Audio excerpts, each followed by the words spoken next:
Louis XVI, le roi qui ne voulait pas régner. Mesdames et messieurs, bonjour et bienvenue dans notre voyage à travers l'histoire de France. Aujourd'hui, nous plongeons dans le destin fascinant et tragique de Louis XVI, le roi qui ne voulait pas régner. Préparez-vous à découvrir un personnage complexe dont le règne est souvent décrit comme un enchevêtrement de maladresse et de moments décisifs. N'oubliez pas de vous abonner et de liker. Cela ne vous prendra que quelques secondes et fera croître la chaîne. Merci. Avant règne, le héritier maladroit. Né le 23 août 1754, Louis-Auguste de France, futur Louis XVI, est le fils de Louis, dauphin de France, et de Marie-Joseph de Saxe. Dès sa naissance, il est destiné à un avenir royal, mais il n'en a ni l'appétit, ni les compétences naturelles.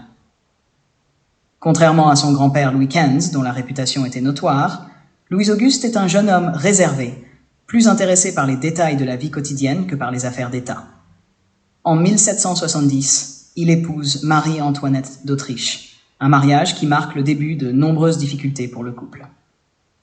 Une anecdote amusante concernant leur mariage est la cérémonie où, en raison d'un décalage entre les protocoles français et autrichiens, Louis XVI et Marie-Antoinette ont dû se séparer temporairement pour suivre des rites différents avant de se retrouver, ce qui a été source de commérage à la cour.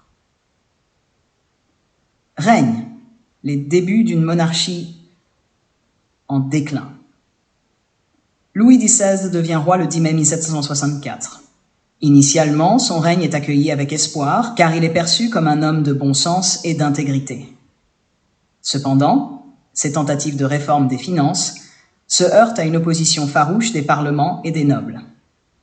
Une anecdote révélatrice est sa tentative de réforme fiscale en 1791, où il se fait critiquer par les journalistes de l'époque, donnant lieu à une moquerie publique. Louis XVI semble pris au piège de la rigidité institutionnelle.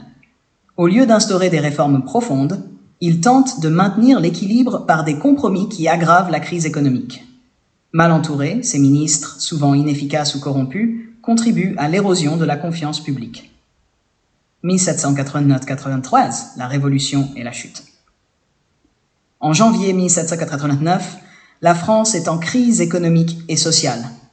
Les États généraux sont convoqués, mais Louis XVI est perçu comme incapable de gérer la crise. La prise de la Bastille le 14 juillet 1789 exacerbe le mécontentement. Le roi accepte les réformes imposées par l'Assemblée nationale constituante, tout en conservant des inclinations royalistes, ce qui complique la situation. Une anecdote révélatrice est celle du 5 octobre 1789, lorsque des Parisiens se rendent à Versailles pour réclamer du pain. Louis XVI accepte de retourner à Paris avec sa famille, mais cet acte est perçu comme une capitulation, accentuant sa faiblesse aux yeux des révolutionnaires. En 1790, l'Assemblée adopte la constitution civile du clergé que Louis XVI accepte pour maintenir la paix sociale, mais cette acceptation est perçue comme une trahison. La situation se tend davantage après la fuite à Varennes en juin 1791, où la famille royale est arrêtée. Cet échec ébranle la confiance du peuple et précipite sa chute. En septembre 1791, la Constitution transforme la France en une monarchie constitutionnelle, limitant sévèrement les pouvoirs du roi. En 1792, après l'insurrection du 10 août, la monarchie est abolie et Louis XVI est emprisonné. Le 21 septembre 1792, la Première République est proclamée et Louis XVI est accusé de trahison.